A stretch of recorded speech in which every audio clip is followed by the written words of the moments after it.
The axe, the most important invention of all time. Well, maybe second to the mastery of fire, but we didn't invent fire. We did invent this.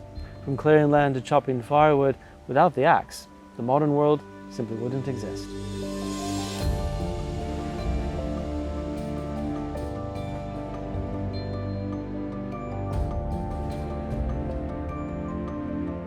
Axes come in a wide variety of shapes and styles. Choosing the right one can be challenging, and if you use the wrong one for the wrong job, it just won't work. Let me show you. So why did that happen? I mean, this little axe is dug really deep into this log, and this axe just bounced off. I mean, it's much bigger, it's 2.5 times heavier. It should have just plowed through this log like it was nothing, but it didn't.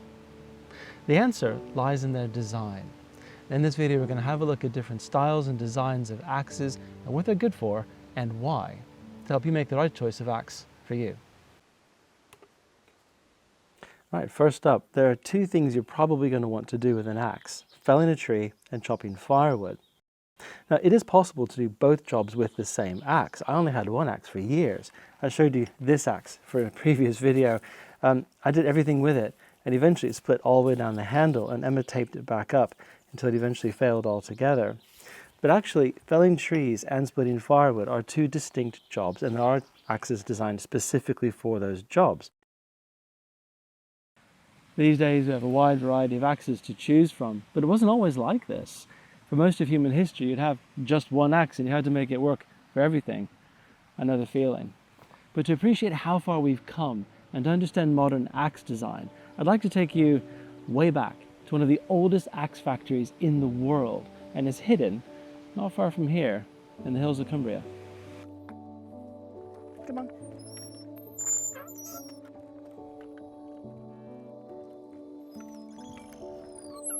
This is Great Langdale in Cumbria, and is home to one of the most important prehistoric axe making sites in the world, just up there. And it's there that 5,000 years ago our ancestors made axes out of this stuff, stone. It's known as the Langdale Axe Factory. Today, of course, axes are made of steel, but back in the Neolithic 5,000 years ago, all axes were made of stone. Now, you can make an axe head out of flint. It takes a wonderfully sharp edge, but it can be a bit brittle, sort of like glass. But here at the Langdale Axe Factory, they had something even better. Let's go up there and have a look.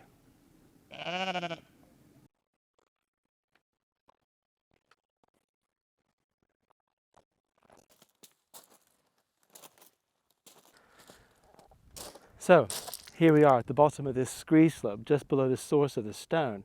Now, what they had here was this stuff.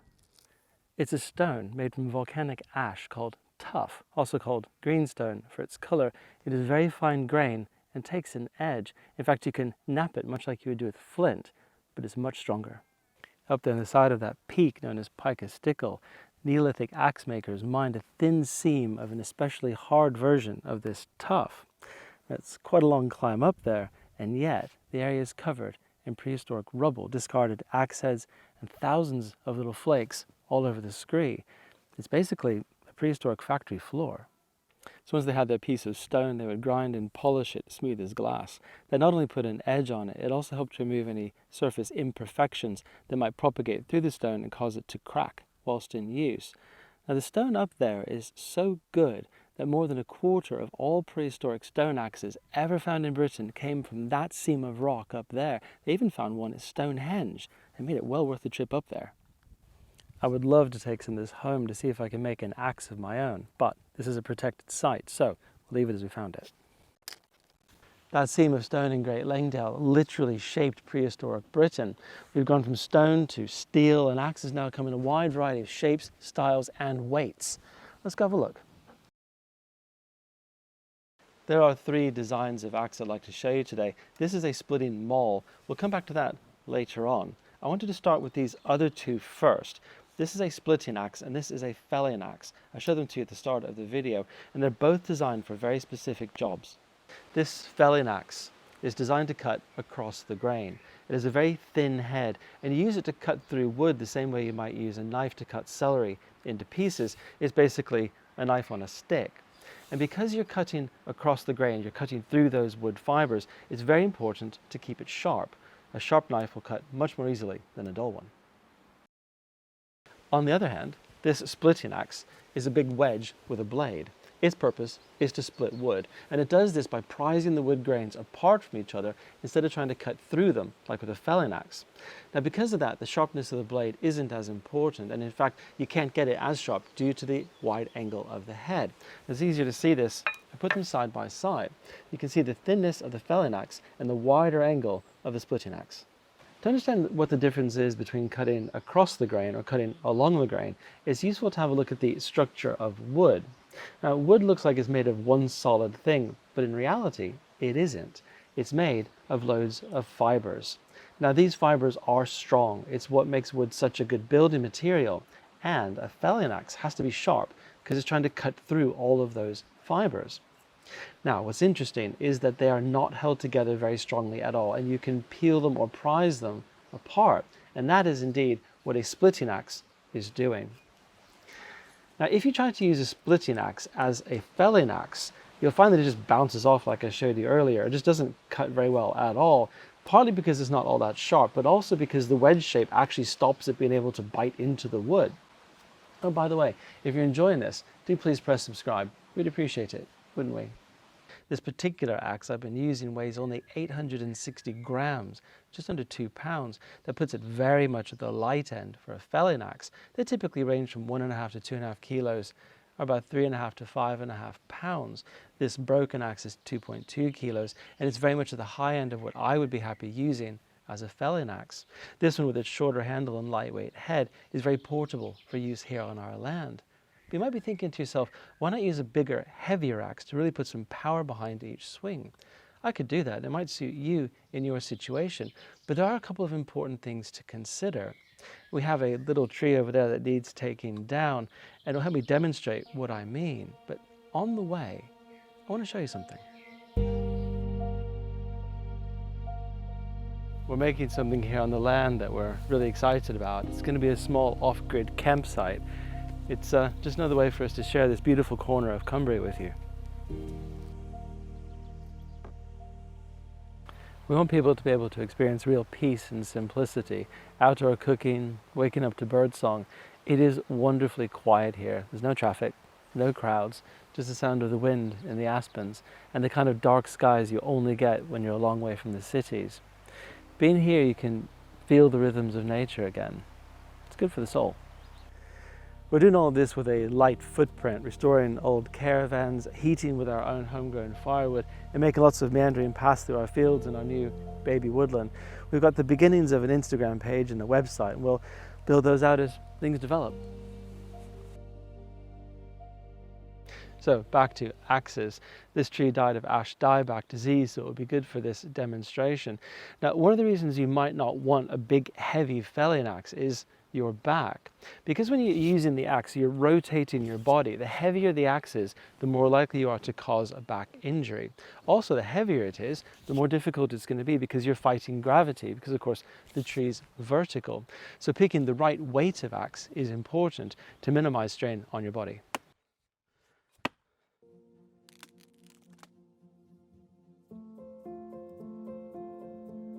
So a felling axe is the right tool for cutting across the grain. What about cutting along the grain, making firewood? Let's give it a go. A felling axe like this might be able to work, particularly if it was on a smaller log, but the thinness of the head means it's more likely to just get stuck. So if you're splitting wood along the grain, chopping firewood, the right tool is a splitting axe. Let me show you why.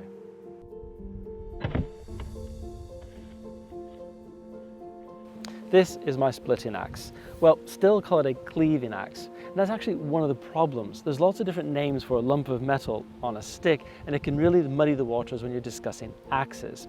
Regardless, there's two things about this axe that make it wonderful for splitting firewood. One is the weight of the head. It is 2.8 kilograms or 6.2 pounds in American, and the other is the shape of the head. Like I showed you earlier, it's a big fat wedge. Useless for cutting across the grain, but perfect for ripping along the grain, making firewood. That's its job. Have a look at this video. The blade of this axe is only there to get between some of the wood fibers, and then the wedge shape rips the wood apart. The blade is just there to start that process. Then the split is well ahead of the blade, and it's the wedge shape that does the work. I'd like to say a big thank you to our Patreon members. Your support helps make videos like this one possible. And if you'd like to join, you can get access to our outtake videos where things don't always go according to plan, notification of upcoming videos, as well as your name in the credits of the next video. But most importantly, you'll get our heartfelt thanks. I'll leave a link in the description below so you can go and have a look. When you're choosing a splitting axe, it's very important you get one that is the right weight for you. Because you'll be swinging it over your head over and over again, you need to be sure it's one you can handle. If you choose an axe that's too heavy, you'll find it difficult to control, and it'll make you tired very, very quickly. Now, I've been using a splitting axe for a couple of decades, so one at 2.8 kilos is fine for me. But when I first started, 2.2 kilos was a better fit. Now, I've got some friends who prefer one like this at 1.6 kilos, which is 3.5 pounds, because it suits them. It's all about picking the right axe for you. Now, interestingly, the advertised weight of an axe just refers to the head. The weight of the handle is completely ignored, which is kind of weird because you're still having to pick that weight up and it's still going into the wood, but that's how it's done. Sometimes you get a log that has lots of branches in it. That means the grain will be all crisscrossed and it holds together really well. That's when you bring out the big guns, the splitting maul. This is the third type of axe that I wanted to show you. If the felling axe is a blade and the splitting axe is a wedge, the splitting maul is a sharpened sledgehammer. There's two things that make it so good at these sorts of logs: the weight of it and the shape of it. You can see that it's even fatter than the splitting axe, and it's heavier.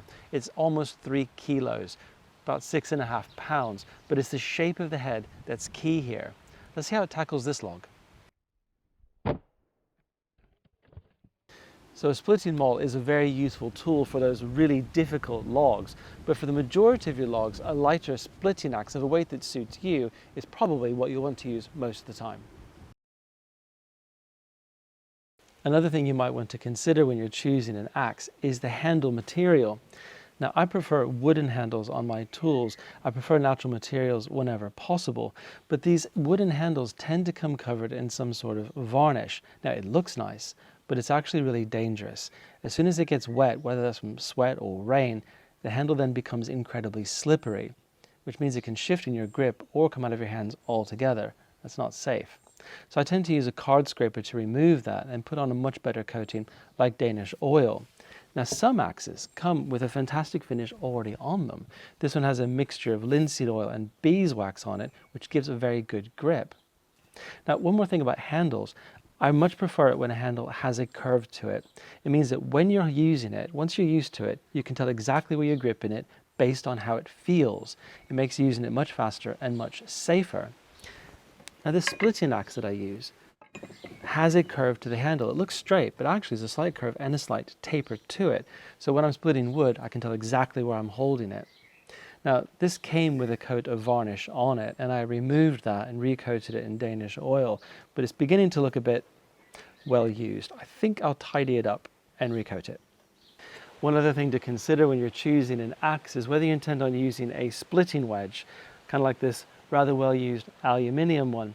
The back of the head on splitting mauls and my splitting axe are flat and specially hardened to be able to take the impact of hitting a splitting wedge. Now, if you try that with a felling axe, it's likely to break it. They don't tend to be hardened to be able to take that kind of impact, and it would destroy it, and you don't want that. So, 3 different axes, all created with specific uses in mind. Now, while they can multitask, they are specialists.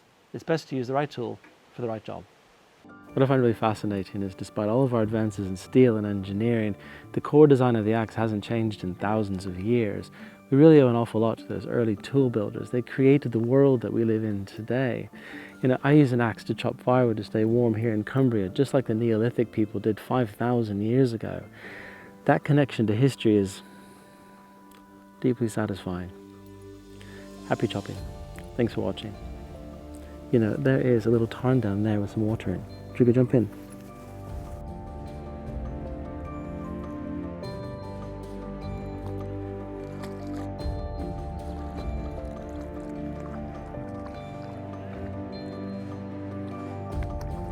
Ooh, cold.